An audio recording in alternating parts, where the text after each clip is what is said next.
Hey Danny, you alright, mate? You want to know how I got these scars? No, I don't, but I would like to do a podcast if that's alright. I was shaving my very thin moustache and it was grisly, I tell you that. Shaving your moustache and you slipped to your cheeks. That seems statistically unlikely. You'd be surprised, yeah. I think I would be, yeah. Yeah, probably. How are you, Lewis? I'm okay, thank you. How are you? I'm very well. That's I'm good. Very well. That's good. Imagine we're like, right, okay, so this week we're going to review Cat in the Hat. This week we're going to be reviewing the Lorax. As you can tell from my impression of the Lorax. Yeah, exactly. I speak for the trees. As you can tell from my impression at the start, we're going to be reviewing the B movie this week. So that was your impression of Jerry Seinfeld? No. I mean, is it Jerry Seinfeld that played the main bee? I'm pretty sure it was. Really? I think, let me Google the B movie. Yeah, Jerry Seinfeld played Barry B. Benson. Wow. Renee Zellweger, Matthew Broderick, John Goodman, Chris Rock, right. Sting. Okay. The cast of the B movie, everyone. The cast of the B movie with Lewis Brindley, your favourite non-expert in films. Oh God. Yeah. Let me just close this B movie tab in my internet browser. There we go. Okay, so what are we reviewing this week, Lewis? This week we are talking about The Dark Knight from 2008. Because the other day we did Joker, which just came out this year, the Todd Phillips film starring Joaquin Phoenix. And we thought the other key quintessential Joker is Heath Ledger's Joker. So let's talk about that, and let's talk about the film that he's in. Yep, and for all you cynics out there, no, we're not just shamelessly trying to get a few more clicks because Joker's quite popular at the moment. God. Who would do that? I certainly wouldn't do that. No. My nose grew a bit longer there, Lewis. That would be a terrible film, wouldn't it? If Batman was Scottish. Scars. I gave you the Glasgow smile, pal. I feel unqualified to comment on that, being as though I've never been to Scotland. My only experience of Scotland is you. Yeah, well, that is what Heath Ledger has is called the Glasgow smile. Ah. That's what Glasgow gangsters used to do. I have no idea if you're telling the truth. I'm telling you, I'm not making that up. As crazy as it sounds, that is true. Anyway, who's in this film? Who's in this film? This film is directed by Christopher Nolan. And people in the film include Christian Bale, who played a man dressed like a bat, Heath Ledger, who played Joker, Gary Oldman, who played Commissioner Gordon, Michael Caine, who played Alfred Pennyworth, Morgan Freeman, who played Lucius Fox, and View 15 plus more, which include Aaron Eckhart, Cillian Murphy, Maggie Gyllenhaal, loads of people. Yep. Maggie Gyllenhaal was recast as Rachel from Batman Begins, wasn't she? Yes. Who was it in Batman Begins? You know what? I really have no idea. I'm going to Google that as well. Google that as well. God, Google's getting some proper use today. Batman, I know the guys at the office are like, wow, someone's really using us today, guys. If it's not funny, don't laugh, Lewis. Don't patronise me with your courtesy chuckle. Yeah, Danny, that's a good one. It was Katie Holmes in the first film. Oh yeah, so it was Katie Holmes. Do you know what I prefer Maggie to Katie Holmes, performance wise? To be completely honest, it has been so many years since I've seen Batman Begins. Yep. That I can't really. Well, it's the beginning, so it's pretty far back. Yeah, I mean, yeah, you're right with that. Another zinger from the Scottish guy. Okay, so what did you think of The Dark Knight, Danny? It's good, isn't it? Fantastic. And next week, what are we going to be... It's a good film. No, it's a brilliant film. It is a brilliant film, you're completely right, yeah. I can't... there's so little wrong with it that it just annoys me. Really. I mean, yeah. I mean, if all films were perfect, this podcast would it need to be made? I mean, I suppose we don't really criticise films, do we? No, we'll do Suicide Squad next week and talk about all the good things in that.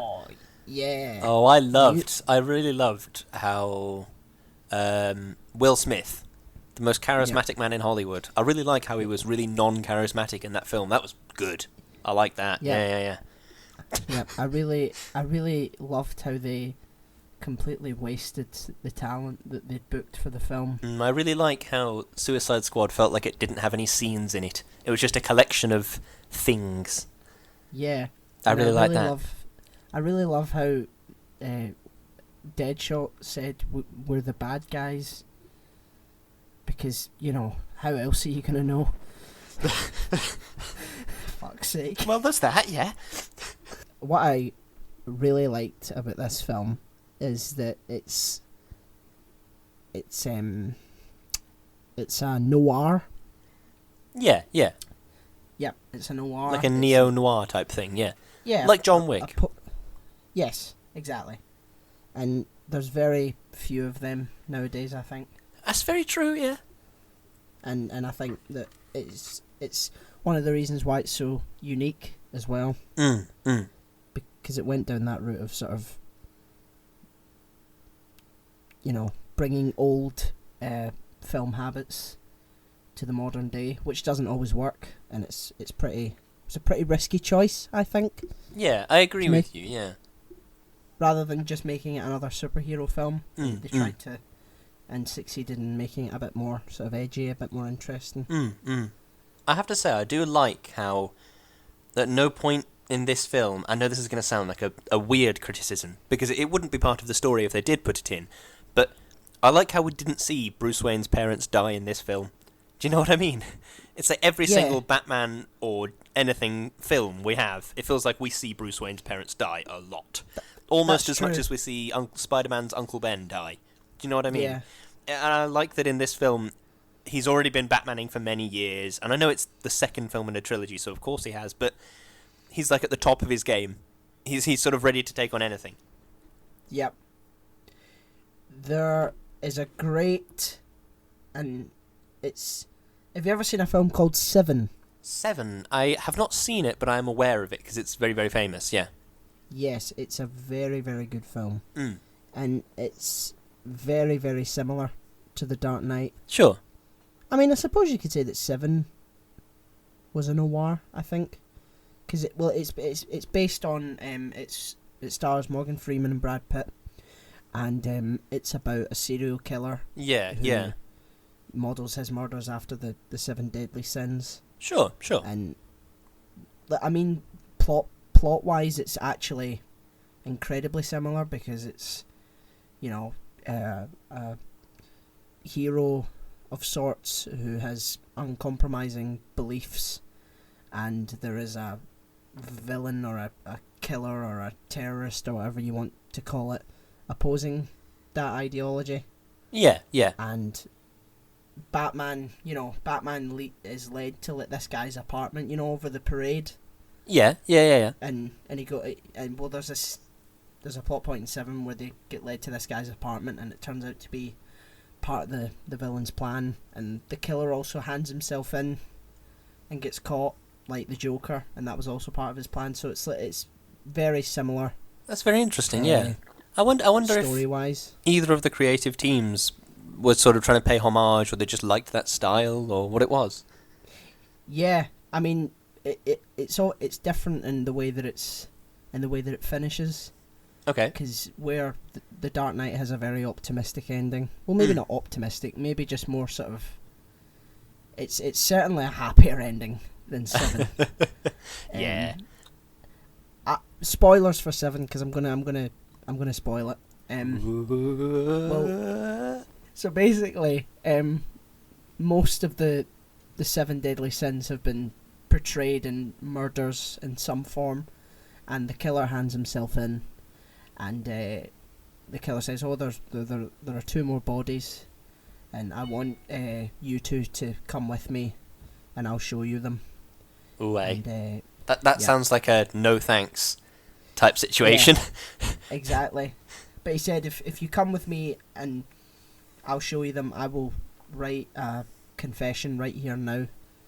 So he does that, and they go out to this sort of desert part of whatever it is, and there's no bodies, and a truck starts coming towards them, and Morgan Freeman runs over and is like, get out the van. That's a top-notch Morgan Freeman impression, by the way. And he's like, get out the van. Get out the van. Morgan Freeman, famed for his abrasive Scottish accent, as opposed to his silky smooth voice. Yeah. Get out the van, you dick. And the first time I saw Andy Dufresne.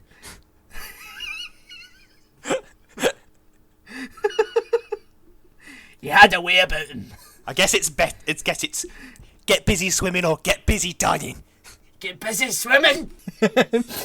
So he's like, get out, and this delivery guy is out the van. He's like, whoa, I'm just here to deliver a package. And he's like, what? And he's like, yeah, I've got a package in the back. This guy paid me $500 to come and deliver it. And he was like, all right, okay. Searches him, gets this box out, and says, go away, driver. And the driver starts running. Brad Pitt and the killer are back over, like, far away, and the two of them are alone. And he starts saying, oh, I admire you, detective, I admire you very much. And Brad's like, just shut up. And Morgan Freeman opens the box, and there's blood on it. And he opens it, and he's like, oh my god. He's like, oh shit. And he radios and he's like, don't come here, don't come anywhere near here, back up. John Doe has the upper hand, and John Doe's the killer, and right. He runs back and he's shouting, Brad. Well, he doesn't shout Brad because that's not his name. Brad Pitt. Yeah. It's Brad Pitt. No, he recognises Brad Pitt. Oh, like, Brad Pitt, can I have a photo? He's like, Brad, throw your gun away, put your gun down. And he's like, what are you talking about? And then the killer's like, oh, I admire you and your wife, Tracy. And he's like, what? And he's like, oh, I really envy you. And I went to your house today and tried to experience your life, but she wasn't very forthcoming. So I chopped her head off. And Morgan Freeman arrives and he's like, throw your gun away, Brad, throw your gun. And he's like, what's going on over there? It's like, yeah, your wife's head is in the box. And John is like, because I envy your normal life, it seems that envy is my sin. So that's envy ticked off.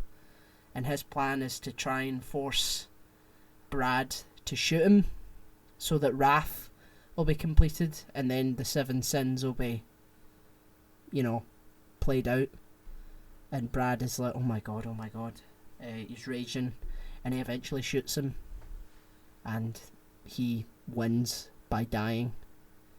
And then the film ends. And it's not as cheery as The Dark Knight. I'm not entirely sure how to respond to that one, Danny.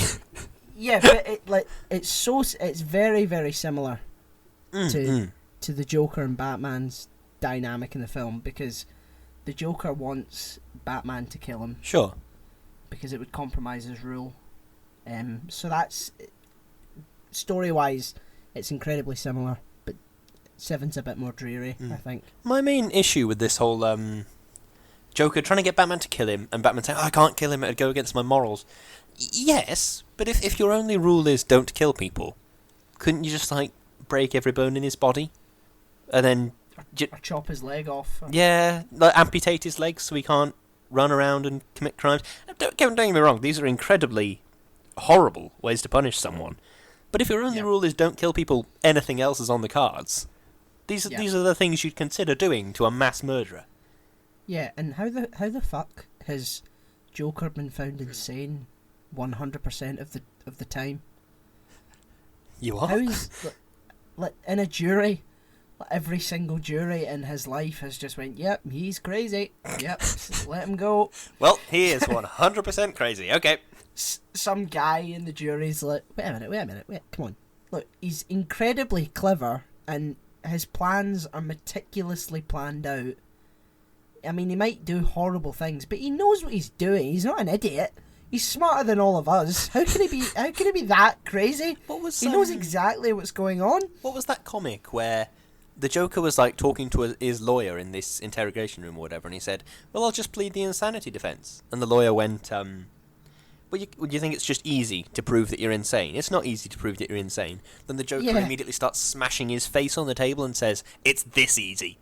So maybe that was his plan. Go into the courtroom and just smash his face onto the table.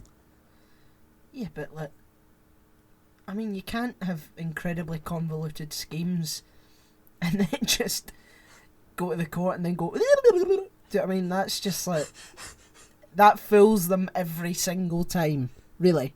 So, oh well, I guess we better put him back in, folks.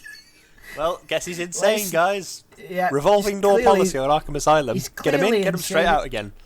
He started banging his head on the table. What more do you need to know? Of course he deserves to be treated, only to then break out and kill everyone again. And we'll be, you know, but jury duty isn't that long, I suppose. I have no idea. They should make a film, like a sort of parody film of like 12 Angry Men. Right. And it's the Joker that's on trial. 12 kind of weirded out, but not really men. Yeah. 12 men who are kind of weirded out, but like they kind of also just want to get home for tea. Yeah, and like it's like the 1000th conviction that he's been up against, and they just go, guys, maybe we shouldn't just say that he's insane, and maybe entertain the possibility of him going to the chair. I mean, let's maybe consider solution. That he is aware of his actions. Let's maybe consider that he is maybe not a morally upstanding citizen who's been driven mad. Let's maybe consider the idea that he's not a great guy. Yeah. I mean, but that would never happen in comics, because the Joker is such a popular character that DC doesn't have the balls to kill off the Joker. Well, yeah. And I wouldn't either, to be fair. You know, but I think he's going to burn out. I think the Joker. I think you can only go so far with him. Like, how many more iterations can you find? How many angles can you go with? That's a good point. I hadn't considered, but yeah, I suppose there aren't really very many other ways you could go with it. Yeah, I suppose the only one remaining is right. Well, we're going to try and cure the Joker then, and then he just becomes cured, and then play that out. But even then, that's not really very Joker, is it? Well, that's already been done. Oh yeah. Yeah, there was a comic book called Going Sane, where the Joker thinks he kills Batman. Oh, okay, and right. And then he becomes sane, and his name is like Joseph Kerr. It's your brother. Yeah, it's my creepy cousin. Yeah. Oh, hi! I don't think I've met this relative of yours before, Danny. Oh, what, Joseph Kerr? Yeah, Joseph Kerr. Yeah. Yeah. And why is he so pale? Why has he got a really, really pointy chin, and why has he got permanently green hair? Does he just paint himself like that every morning, and his hair is just he dyes it? Does he? Oh, okay. Yeah, that checks out. Okay. Funnily enough, in the comic, he just goes back to like normal human skin for some reason. It's as if like, his mental state is like connected with the shade of his skin for some reason. Isn't it the vat of acid that did that? Not like yeah. But I can't help but feel a vat of acid would be semi-permanent at least. So I'm insane now. I get my skin back. Like in all the modern Marvel comics, when Norman Osborn goes a bit crazy with power, his skin starts to turn green, like he's the Green Goblin. Yeah, but that begs the question: what the fuck did Joker fall into? Like, I thought it was just a vat of acid that bleached his skin. You know what it was? Clearly, it's just some. It was you know those mugs you get, where like it's one colour, then you fill them with hot water to make a cup of tea, and it goes a different colour. It was that, but for insanity instead of heat. Yeah. Of course it was. And they've just been treating it to try and get it to adhere to human flesh. Yeah. I think that solved that one. Yeah, I mean, that was... It's been preying in my mind for some time, that one. Do you know, I think that Heath Ledger's Joker says, I think you and I will be doing this forever. But if we take into like Christopher Nolan's sort of modern, realistic context, I don't think the Joker would survive a trial. No, I suppose not. I think he would have been executed. Yeah, I suppose that makes sense. Yeah. Yeah. We have to talk about his performance. We do have to talk about his performance. It was definitely something. I always wonder, like, how much of it was work that he put into it, and how much of it was working himself up. Do you know what I mean? Yeah. Like, you see big performances. It doesn't matter what kind of a performance it is, but big performances from people like, say, Jim Carrey, say. In Cable Guy, when he's doing that karaoke scene, that's a really big performance. And I always think, well, they must have just stood there working himself up to do this for however long it took, and then they filmed it and said, right, that's it, we've got it now, go home, sort of thing. Yeah. And I always wonder how much of Heath Ledger's performance was him working himself up to do that clapping in the police cell, or do that standing in that building when Batman's got the sonar vision to come and get him and stuff, and how much of it was him sat there with a piece of paper thinking, right, well, what would my motivations be for this, and what would be different about my reaction to Batman in this scene to this scene, etc., etc. Yeah, I mean, it's a popular misconception that Heath Ledger was like in character on set like all the time. Yeah, I have heard that somewhere, which I've also heard the opposite, so I've never known what to believe. But because I watched the documentary about him. Oh yeah, I Am Heath Ledger, and people who worked on The Dark Knight were in the documentary, and they were like, yeah, everyone thought that he was always in character. I was like, no, he wasn't. Like, every time we were like not filming, we were laughing and joking around just like any other set. So I don't think that it like, because he seems like it seems really relaxed and just very sort of careless, if you know what I mean. I do sort of know what you mean, yeah. It's obviously choreographed incredibly, and it's been thought out and it's been rehearsed, but it's just like, it's so relaxed and it's just coming off the cuff. That's the impression that you get anyway, that this madman is just, you know, plucking things from his head and just, you know, putting them out there. Yeah. I think that's what impresses me about the performance, is at no point does he seem nervous. Do you know what I mean? No. I know it would be very against the character to actually be nervous in a situation like that, but at no point is he nervous. At no point when he's getting beaten up by Batman is he nervous, or the mantra that he has is like, I'm an agent of chaos, and chaos is incredibly like unpredictable. Sure. But there's an argument to be made that he isn't about chaos. Okay. He's in control most of the time. Like, he has these incredibly complex plans that, you know, he relies on an element of luck to them, I suppose, but they're incredibly well thought out, and it's often to do with like people's psyche and people's emotions. And he just, like, from Batman jumping out to save Rachel, he instantly thought of, well, he clearly cares about her, so I'm going to use that against him. Yeah.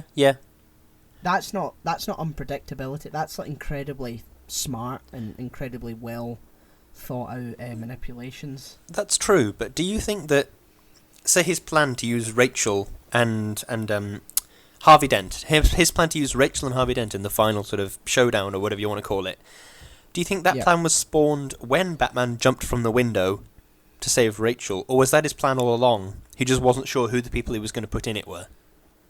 I think Harvey Dent was his end game all along. And he must have done some research into who, you know, he hangs about with and who he's close with, because he names Rachel. So that's one of the the next victims on his list. Yeah. So I think he obviously he doesn't know Harvey personally, but he must have just been counting on the fact that he feels so strongly about her, so I'll, rig it so that she'll die and then he'll have an identity crisis. Sure. Because in the hospital, when he's taking out his gun and he's got Harvey to point it at his head, he would have won whether Harvey would have shot him or not. Because if Harvey didn't shoot him, then he would have went out and still done the killings that he did. But if Harvey did shoot him, he still would have become this, guy who flips a coin and decides whether you're going to die or not. Yeah, that's very true. So I think it wasn't as chaotic as he made it out to be. I think he was in control for a lot of the time. I suppose this brand of chaos that we talk about in this film with regards to this specific Joker is less about overarching, overall sort of type chaos. And it's more about chaos over the appearance of chaos and chaos over the finer details. Like, that thing with Rachel and Harvey, that wasn't a chaotic thing. That was always going to be a binary decision. One of them was probably going to die, or one of them was probably going to be in a lot of pain, or there was always going to be a bad outcome.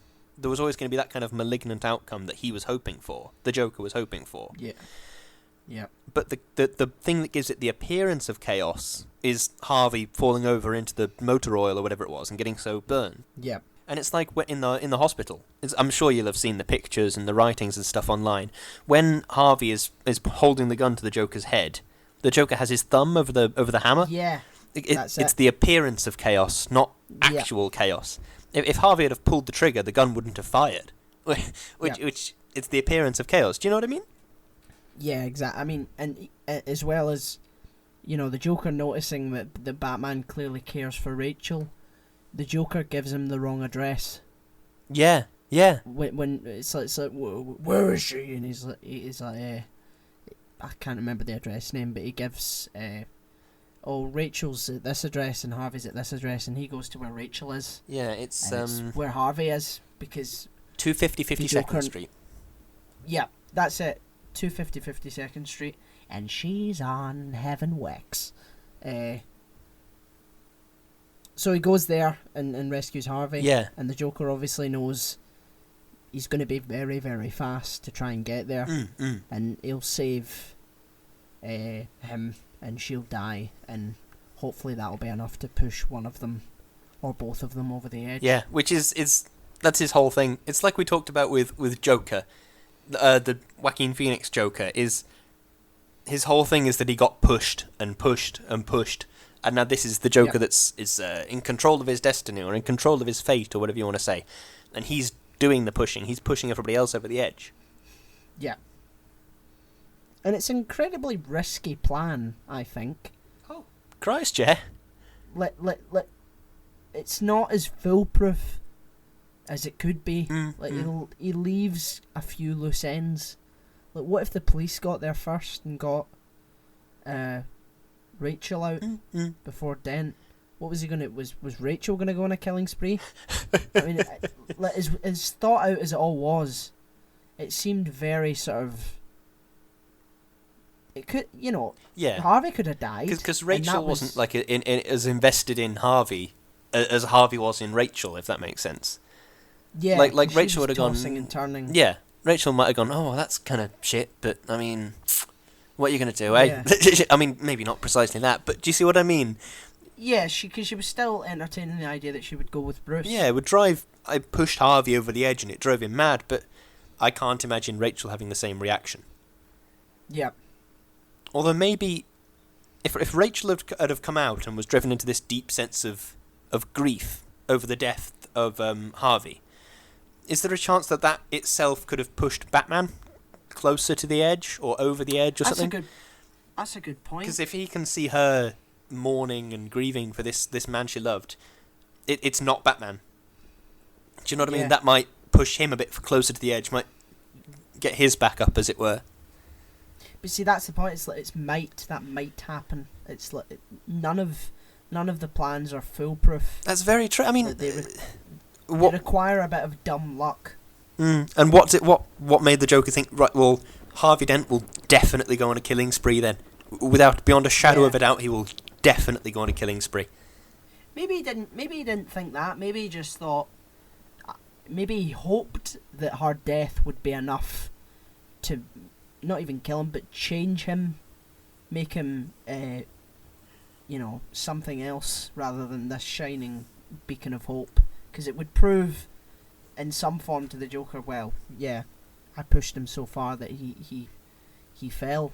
Maybe he hoped that our death would push him to the point of, becoming something different. Maybe not killing people, but something irredeemable, so that his mind would have changed. Because that would have proved his point either way. Yeah, take him out of the position of being White Knight of Gotham and just make him a morally grey public figure. Exactly. So, I mean, maybe that was... So it was dumb luck and a bit of hoping, and it worked. Yeah. Clearly. I have to... Do you think... do you think that the city should have been told the truth? About Dent? About Dent? It's a tough question to answer, because on the one hand I can completely understand Batman is nothing if not an idea. Do you see what I mean? It's the same thing from V for Vendetta, how it doesn't matter who is under the V's mask in V for Vendetta, and that's the point he makes when Eve sort of says she's in love with him and she wants to see under the mask. He says, no, it doesn't matter who I am under the mask. Yeah.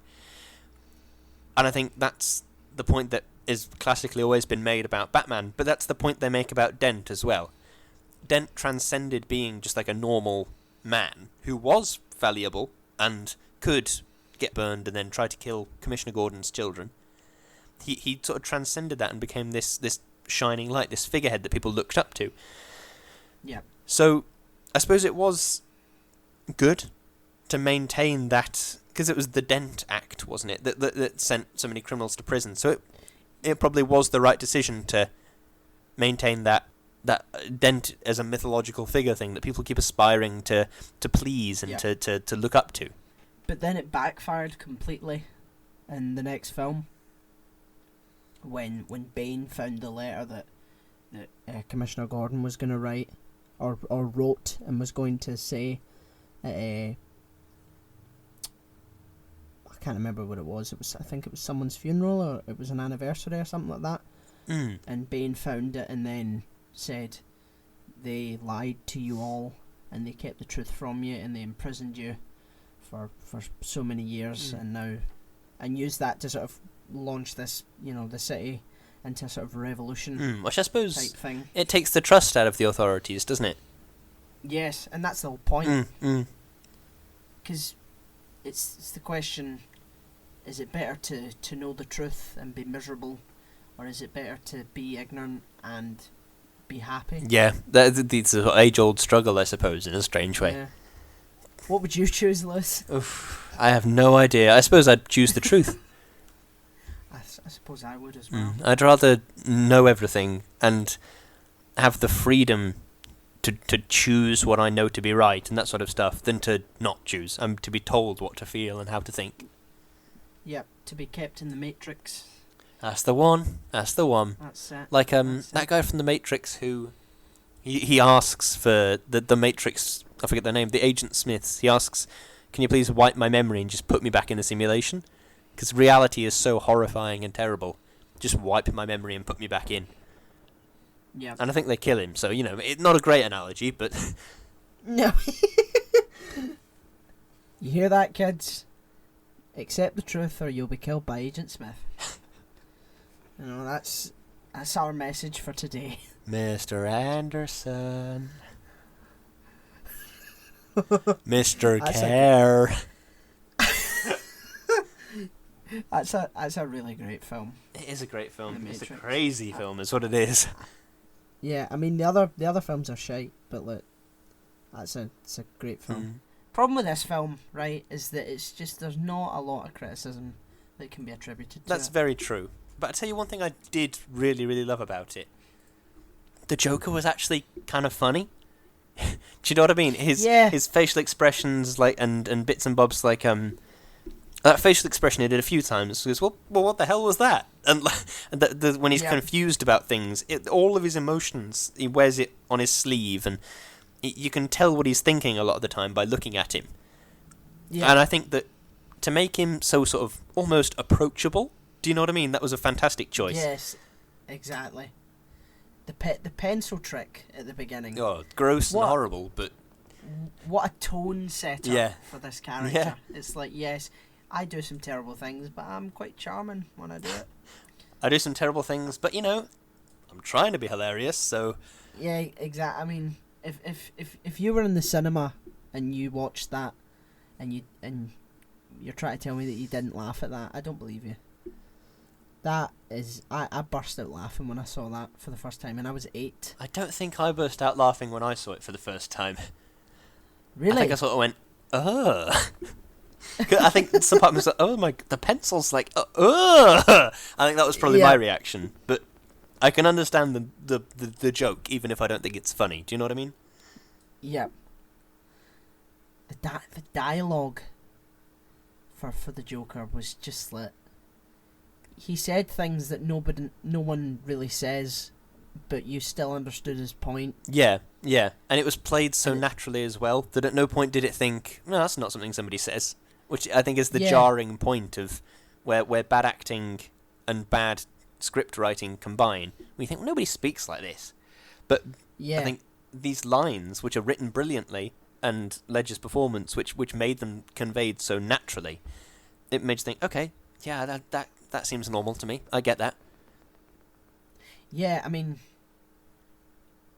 I can't. I'm trying to think of a line that he said. I can't put like a specific finger on it, but just somebody says, it's like things that you've just never heard anyone say before, and yet you know exactly what they're talking about. I think I know what you mean. There's a great video on it. The video is called aporia, and aporia means like sort of misdirection. Sure. To achieve a sort of a greater point. Like politicians use it. Like, you know, if a politician was saying, you know, who's right, and they go, oh, we are. It's like, well, you know, actually, the past, 20 years. These guys have been doing quite well. And then you sort of, tease the idea that he might be putting the opposing point to sort of then argue why we are in fact actually right. So that the audience pays attention to what he said. And like the Joker did that, quite often, and used misdirection to try and get people to pay attention to him. Sure. When he told his stories about his scars, the last thing that you'd expect is to hear him say, oh, my dad, yeah, he was a drink, he's got a knife in your mouth and he's talking about his dad and he's talking about his personal life. Yeah, it's a strange... Yeah, I know what you mean. But then everything about the character was strange. He was a strange character doing strange things. Yeah, and I loved watching the sort of bonus features on the film where it went through the sort of process of how he was created, and like he had Christopher Nolan was like, Heath would apply the makeup himself because as an actor he said this character would put his own makeup on in real life, and like his fingernails are like elongated, and he just looks dirty. In clothes, as if he just sits like you can see him just sitting and planning out his next thing, and he just doesn't wash, he doesn't brush his teeth, he just is completely focused. And that's what always... on it. Sorry, go on. No, I'm basically done. And that's what gets me about the interrogation scenes the most, isn't the incredible violence performed towards the Joker. It's... The makeup is essentially all gone from his face. Like, around his hairline and sort of the edges of his face, it's gone. And you can see that he's a normal man, but he just looks grimy, he looks filthy. Yeah. He's almost like Rorschach. Yeah, I know what you mean. Yeah, completely devoted to a cause or a set of beliefs to the point where you just no longer care for social convention or cleanliness or anything like that. And I suppose you could make the argument that that Rorschach is sort of Batman and the Joker rolled into one in a strange way. Definitely. That's actually a very good point. I've never thought of it like that. I'll tell you what I think is quite odd about this film, though, is if I were casting a Batman, say for this very specific example that I'm about to give, that I'm a casting director or whatever, and I'm casting Batman, Christian Bale, not necessarily Christian Bale himself, but I wouldn't pick somebody with like a Christian Bale body type, how he's sort of, not skinny, but do you know what I mean? He's like, he's lean, he's athletic. I would pick like a Ben Affleck type, how Ben Affleck was in Batman v Superman, how he was massive. Do you know what I mean? But he was very quick and very athletic in his behaviour and his movements and stuff on screen as Batman, but he was still enormous. Oh yeah. I this isn't my favourite Batman, but it's hard to describe. This isn't my favourite Batman because I think that's Batfleck. Ben Affleck's Batman was my favourite Batman in his response to like both his behaviour and how he looked and the costume that he had on and all this sort of stuff, but also with regards to like I don't think this is Batman to me. Do you know what I mean? This is a man dressed like a bat. I get what you mean. I know that sounds stupid, but like Ben Affleck's Batman was like a sort of not a force of nature, but he had this mythology around him. Yeah. And it's one of the things I always dig in the comics and in like animated stuff where people refer to him as the Batman. He's a mythologized creature almost. You don't quite believe he exists, and there's snippets of like text from spin-off universes and stuff like that would say, "Oh, we all know the Batman doesn't exist. He's just some kind of he's a thing created by the police in Gotham to scare criminals into stopping doing crimes." And I like it when Batman is a bit more of a mythologized figure, but here he is quite clearly a man in a rubber suit. Do you know what I mean? Yeah, I get what you mean. So do you think that as a sort of cherry on top, if Ben Affleck was cast instead of Christian Bale, it might have been just that bit better? Perhaps for me, yeah. I think Ben Affleck's Batman is sort of a different creature entirely, because discounting Suicide Squad from the canon, which I'm going to, I presumed that Ben Affleck's Batman had been doing it for decades. That Ben Affleck's Batman had started doing it in his 20s, and now he's in his 40s, and he's still doing it. Yeah. And he'd already killed the Joker. That was my presumption, was he'd killed the Joker. And because the Robin suit in the Batcave, the Joker had killed Robin, and therefore Batman had killed the Joker, and Ben Affleck had just carried on Batmaning. But he kills people in that film, in Batman vs Superman. He does. Which I really didn't like that at all. No, I didn't, but I think it personified so I know he looks... Yeah, but that's cheating, I think. As Batman, definitely, yeah. Yeah, I mean, you've set up nothing to sort of... to make it well Batman is incredibly worn down morally, and it's just been the years and years of crime and death have just ruined him, and he just resorts to killing people. Oh, don't get me wrong, they could have definitely written if you that make in, a film about if you make a film about that, I would watch that, and I think it would be fantastic. Yeah, definitely. If that's the route that you're going to do, if that's the route that you're going to go down, but they didn't say anything about that. They just started, killing people. If it was something, so you're saying if it was something like a Batman, like a sort of a Dark Knight Returns type thing, but he came back and said, you know what, not killing people didn't work the first time, so I'm going to take a gun with me now. Yeah, or even like a sort of, a Joker-esque Batman film, a sort of solo character study. Sure. Of Batman in his later years who just snaps and just goes, do you know what, this no killing rule, it's not enough for me anymore. Yeah. That would be brilliant. I would love that. That would be fantastic. Yeah. But to just throw us right in with, Batman versus Superman, they're going to fight, it's going to be great, oh, we'll fucking have him kill that guy. Yeah, brilliant. No, that's bollocks. Although that's an one thing I do have to say about Batman v Superman was it was the most Batman-y fighting, if you know what I mean, the fist fighting, close quarters type stuff. Yeah. Discounting the fact that he killed people, the bits and bobs of stuff where he was above them and he threw all those little tiny explosives on their guns, and then he leaped through crowds of people and launched those great big wooden crates through the room, and he was taking on 2 or 3 people at a time, and the cape was bulletproof, and do you know what I mean? It felt very Batman. I mean, I feel that I think that Christian Bale is a much better actor than Ben Affleck.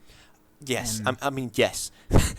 Don't get me wrong. Yeah. I Christian Bale has definitely had a lot more varied work than Ben Affleck, and I've always preferred Christian Bale's performances in Things compared to Ben Affleck's performances in Things. But I think I prefer Ben Affleck Batman than Christian Bale Batman. I mean, I suppose it's the context of the film, because the film, The Dark Knight, wasn't really about Batman looking like Batman. It's a sort of modern. Oh no, definitely version of it. It's what I would steal from Ben Affleck's Batman is the voice changer. Christ, yeah.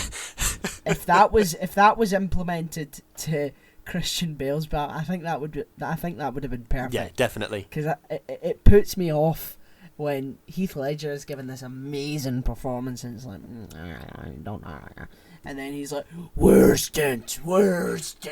It's like, no, that is ridiculous. It is a bit. It's strange that nobody ever laughed while he was doing that.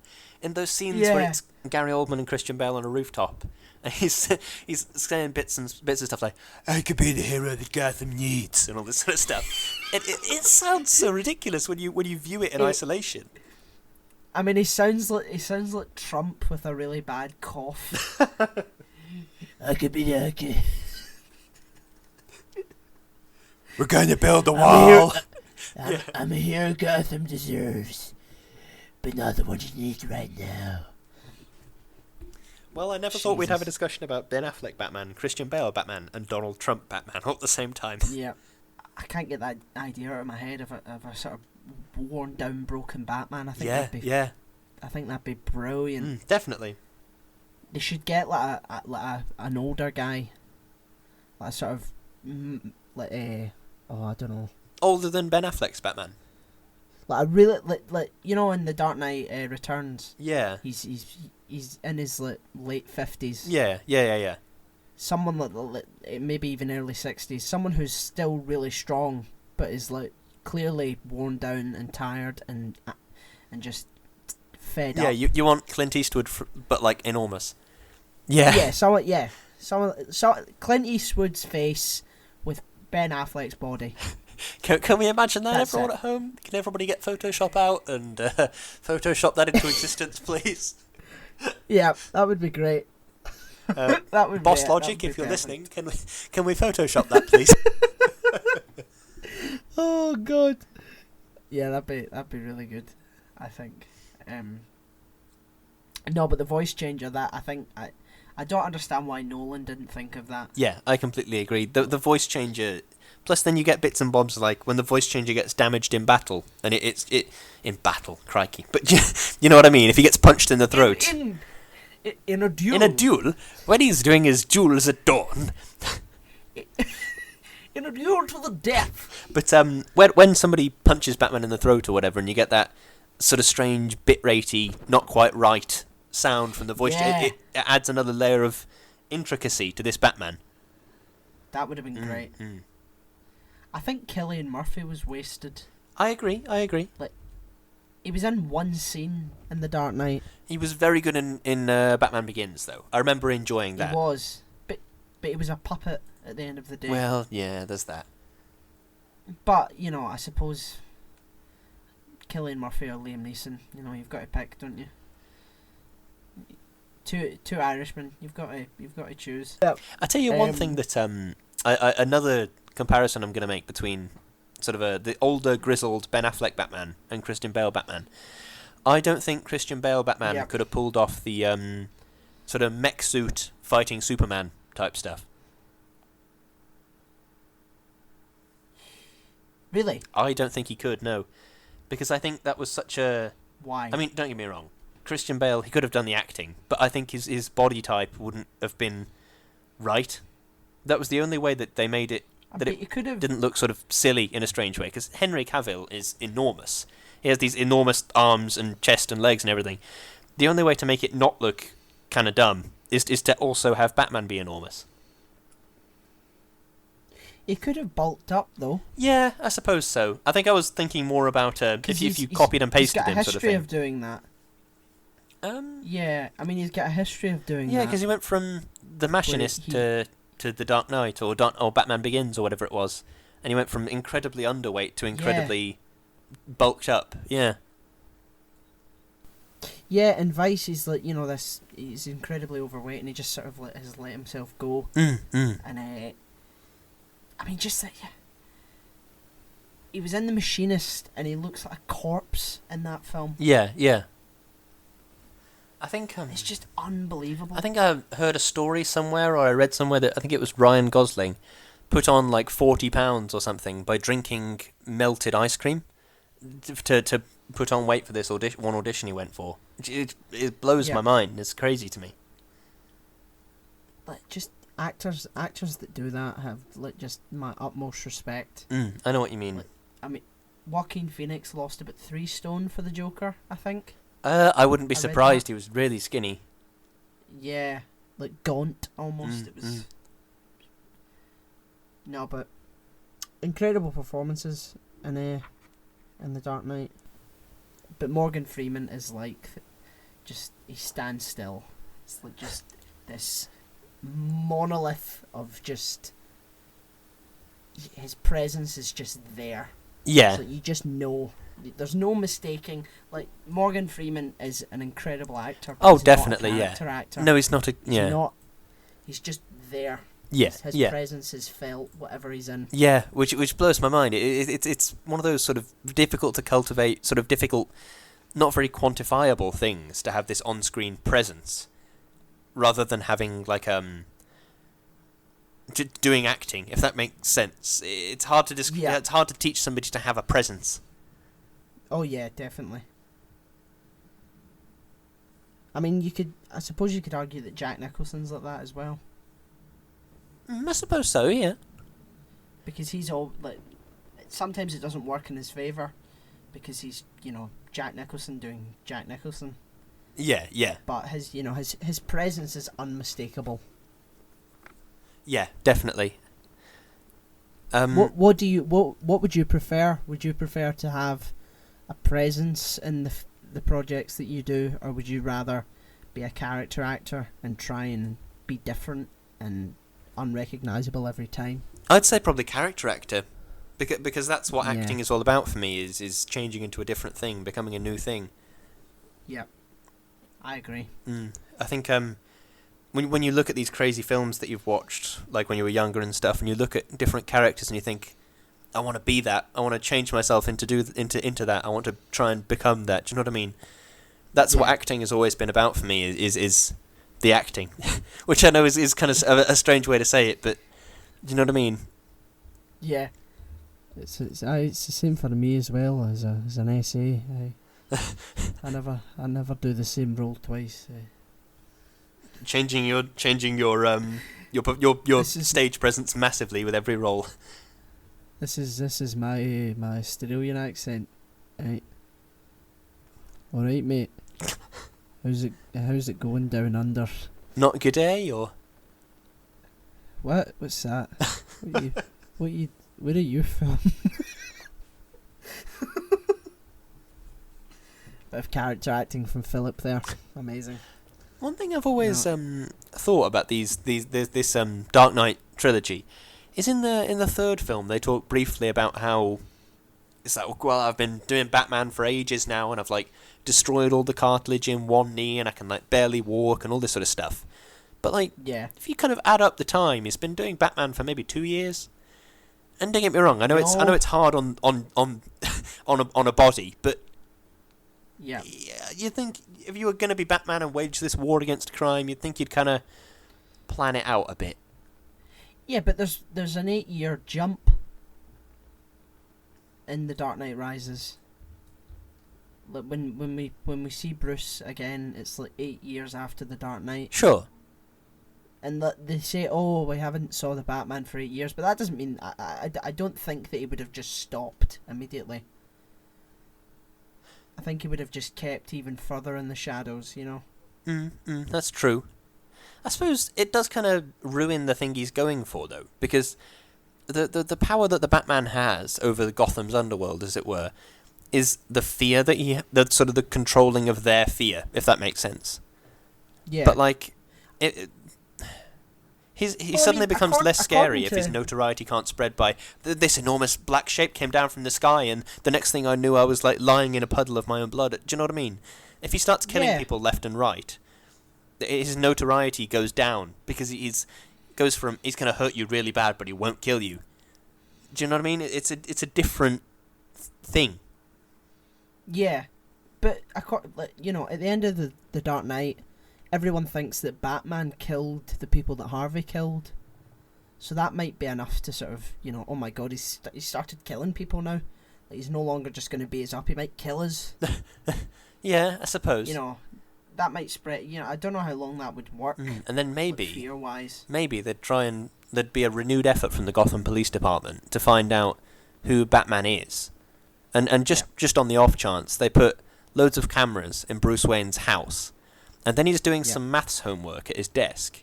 And he's doing equations with one hand. And he's reaching into a bag and writing names with the other. I'll take a potato chip and eat it. Yeah, maybe that's what he's doing. I'll take a potato chip and eat it. Listen, Elle would have found Batman like that. I mean, it's not hard to tell, though, is it? Like...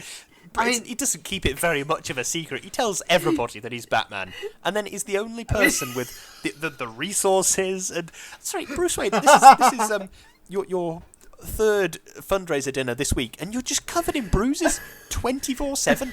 Is Alfred beating you or something? And when he's found out, he's like, I don't understand. I disguised my voice and everything. I did a weird voice. Is that okay? Does that work? I did a weird voice. How did you know it was me? Well, the thing is, Bruce, whenever you have to suddenly go from being Batman to being Bruce Wayne, you have these smudges of black eye makeup all around your eyes, which you clearly haven't quite been able to get off in the 10 seconds with a wet wipe in an alleyway. Oh shit! I've got a dinner. Shit. Okay. Get him off. Alfred, bring me those fucking wipes over.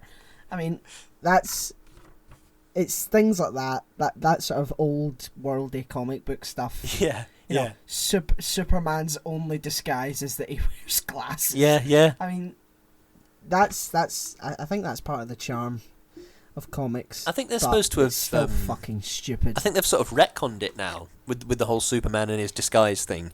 To say that, like, he changes the colour of his eyes and he compresses his spine to make him a bit shorter, and he like walks and talks and does this stuff differently to Superman. But he still looks the same. Yes, he does still look like completely identical to Superman. You know, yeah, his face isn't different. It's like, wow, you look remarkably like Superman. It's just you're a bit shorter and your eyes are brown. Can't be you then. I mean, this alien who can shoot lasers out of his eyes. I mean, there's no possible way that he could try and, you know, alter his genetic structure somehow, because we know everything there is to know about Kryptonians and the way that they, you know, work. And the strangest thing as well, when you consider both Batman and Superman, is at no point did somebody say to Superman, you know, Clark Kent, for a reporter who spends 16 hours a day in the office, you're jacked. You are absolutely massive. And, like, the same for Batman. It's like, Bruce Wayne, all you do is, like, sit in board meetings and you're really jacked. I mean, yeah, that's true. But that's... I hope that film comes out to address all that nonsense. What film? It makes it... Well, I hope that they make a film where it's completely realistic. Right. It's more... It's not about, you know, superheroes. It's about, like, vigilantism. Like, because what if you made a modern day Superman film? Like, Man of Steel. I mean, they used the same shit. Like, he still wore glasses and stuff, and no one knew that it. Like, Lex Luthor Lex Luthor, who's played by Jesse Eisenberg, who's meant to be the smartest guy in the room, didn't notice until near the end of the film that, you know, Clark Kent is Superman. So what? Well, have you heard about that Amazon Prime series that's coming out, The Boys? Oh, is it that? No. Is it a superhero thing? Yes and no. Like, I think Carl Urban. You know Carl sort Urban? No. Oh, well, Carl Urban, Judge Dredd, and he played Bones in the Star Trek reboots and stuff like that. Oh, yeah. And here, he leads this sort of kill squad that, like, go after the superheroes, and it's not clear what they do, whether they're trying to execute the superheroes or just capture them to take them to court or whatever it was. But, like, the premise that the trailer presents is there's this one guy whose girlfriend was killed in, like, collateral damage from this superhero fight. And Carl Urban comes in and says, yeah, I'm the guy that's gonna... I think the line he says is, I'm the guy who spanks the superheroes when they're naughty, or something like that. Yeah. I think, so maybe that's gonna sort of deal with that in a bit, have it be more realistic. Like, this... the guy that kills this guy's girlfriend is like a super fast, like the Flash. And he just sort of accidentally kills this girl as he's running through the street, and he says, I can't stop, I have to go. That's why I was running at super speed. I have to go. Yep. So maybe they're going to take that on board, and that the Superman character or the Batman character is going to be like constantly have smudged dark makeup around his eyes or something. Yeah, I mean, could you not have made a mask that prevented that? You would certainly think you could make a mask. Would it have made a difference? Would it have made a difference if they saw a bit of flesh? I mean, they know they can see his mouth. They know that he's a Caucasian. It's not as if the sort of just the white bits around his eyes are going to be, oh my god, look, we know who it is. It's clearly Bruce Wayne by the eyebrows. No, come on. You'd make the argument that, like, the Batman mask breaks up the silhouette of the face enough that it's no longer evident whoever it is. If it's Bruce Wayne that's wearing it, or Jason Todd, or Dick Grayson, or whoever it might be. Yeah. I mean, if I was making a Batman film, if I was making a modern Batman film, you wouldn't see his mouth. It would be a completely sealed off mask with, like, a voice sort of box. Like Iron Man. Where you sort of hear this... Yeah, but, like, darker and, like... I am vengeance. Like, just really dark, and it's incredibly difficult to hear. That would be... It's really difficult to hear him, and he looks terrifying, so nobody wants to trust him. And yeah. Difficult to hear who's speaking. I mean, you can hear what he's saying. I'm not an idiot, Luke. But that's what I would do. I wouldn't make him put makeup on his eyes and just hope that no one saw. You have to write a sternly worded tweet to Christian Bale and Christopher Nolan. Write a sternly worded tweet and say, "Come on now, be reasonable." Yeah, that's true. He might rant at me though. Who might? Oh, Christian Bale, like he did on... Was it on Terminator? Did you see that? Yeah, that was a terrible film. You're ruining my scene, or you're ruining my shot, or whatever it might have been. Yeah, it's. Yeah, I didn't even... you couldn't really hear what the context was. You just heard that some guy had walked in his shot or something, and he just went absolutely ballistic. Yeah, I don't... Speaking as, like, an actor, I don't get it. People make mistakes, people do things, it's okay. You know what I mean? I mean, I suppose that he probably takes it more seriously. I mean, he nearly Jesus. He looked like a decomposed body in The Machinist, so I imagine that he takes it incredibly seriously. Yeah, that's probably true. But if you're gonna, there's not a statute of limitations on being a dick. No, you're right. You know, it's my craft. It's like, no, if you're gonna be an arsehole, then you need to find another way of doing it. Maybe was John Connor an arsehole in that film? I haven't seen it, but if John Connor was an asshole, maybe that was just maybe that was just the headspace he was in, or whatever. I mean, don't get me wrong. Yeah. Still, maybe don't scream at the people you work with if you can avoid it. But that's true. As an explanation to his actions, maybe he was method acting that day, and John Connor was an asshole. Do you know what I mean? Or yeah, or maybe something had had bugged him, and he was, he'd had, an argument with someone, and he's just tired or whatever. I heard us, like, if we're talking about method actors, I don't know if this is true, but I heard it from someone who apparently worked with someone who worked with Daniel Day. So there's a couple of degrees of separation. Yeah. But they apparently worked with Daniel Day-Lewis, and I think it was on There Will Be Blood that he was filming, and as you know, he goes like completely method and tries not to stray out of character, even offset if he can help it. Yeah. And they had to book him like a residence, and they phoned up and said, "Yeah, I need a residency for my client." And they're like, "Right, okay, what's his name?" And they were like, I can't tell you his name, because Daniel Day-Lewis apparently wouldn't sign his own name to stay there. He wanted to sign his Daniel Plainview. Goodness me. Yeah. I wonder how far that goes. And it's like, what? Who? I mean, like if that is just being a complete knob. Like that was set in like the Wild West, wasn't it? Really? So like if somebody offered him a Coke, would he say only if it's like the 1886 recipe or what? Yes. That's quite strange. Do you want a bottle of water? What is this sorcery? Clean water in a bottle? Short. What is plastic? What is this? I don't know it? what this is. What is this plastic of which you speak? Electricity? What? What is that device you've got in your hand? It's my iPhone. It's a phone. What's a phone? It's my iPhone. I'm playing Candy Crush. What, Candy Crush? Apparently, had to get lifted around the set on my left foot because he refused to move about. I'm not making that up. I think I heard that. Well, I might be making it up. What do you mean on my left foot? But not intentionally. You know that film, My Left Foot? Oh, I thought you meant like there was an assistant or something that had had to wear big clown shoes on his left foot and like picked him up. No, I'm unaware of a film called My Left Foot. No, it was a film where he plays a character with cerebral palsy. Okay.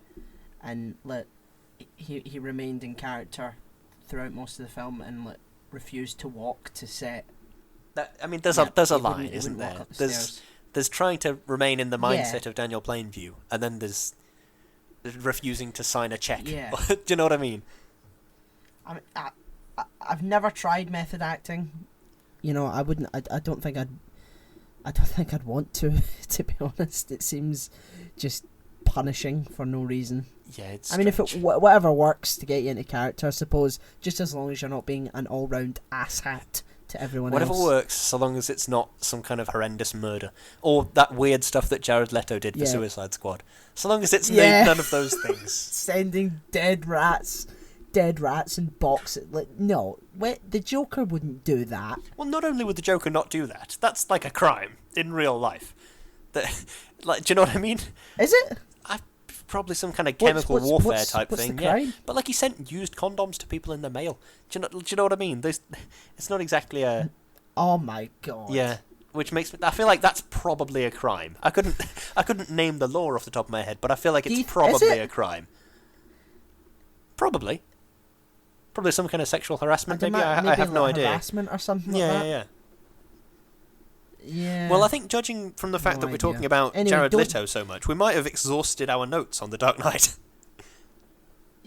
We certainly have. I mean, we've jumped from, ship to ship today. We definitely have, as we usually do. Oh yeah, we're going to talk about The Dark Knight, so let's just talk for 20 minutes about not The Dark Knight. Yes. Oh goodness. But the next big question is, Lewis, what are we talking about next time? Well, I think that since it'll be out by then, we should do El Camino. Do you know what? I think that is a very good idea. Well, I've really enjoyed this one. I've enjoyed this one too. It's felt like a nice sort of a nice break from. Not that I don't enjoy the other ones. Oh, I don't enjoy the other ones, Danny. We both know this. This one. Yep. Episode 6. We're finally beginning to, I'm enjoying myself now. The other ones were shite. The other ones were a living nightmare. So where can people find you online, Danny? They can find me on a little site. It's not that popular. On Instagram. I haven't heard of that My one. name on Instagram is... No, it's a relatively new thing. It's just, Instant Grandma. starting That's up. quite strange, yeah. Oh, God. And my name on it is Ohiram. Ohiram. And, so yeah. And on Twitter, it's at Kerzo2000. And my Facebook page is, you guessed it, Daniel Kerr. Ooh la la. My Where can people find you? my Twitter is at LewisBrindley4. My Instagram is at Lewis_Brindley. All very exciting stuff. You can catch up with the podcast on Spotify, on Apple Podcasts, and at shoutingintothevoid.podomatic.com. Please do leave a good review. Please do. You've memorised that. I have, yes. It's so hard to memorise those 3 chunks of information. It's really nearly impossible. Please do leave us a good review. Please do share it. Definitely share it. We hope you enjoyed listening. Thank you. Yes, thank you for listening.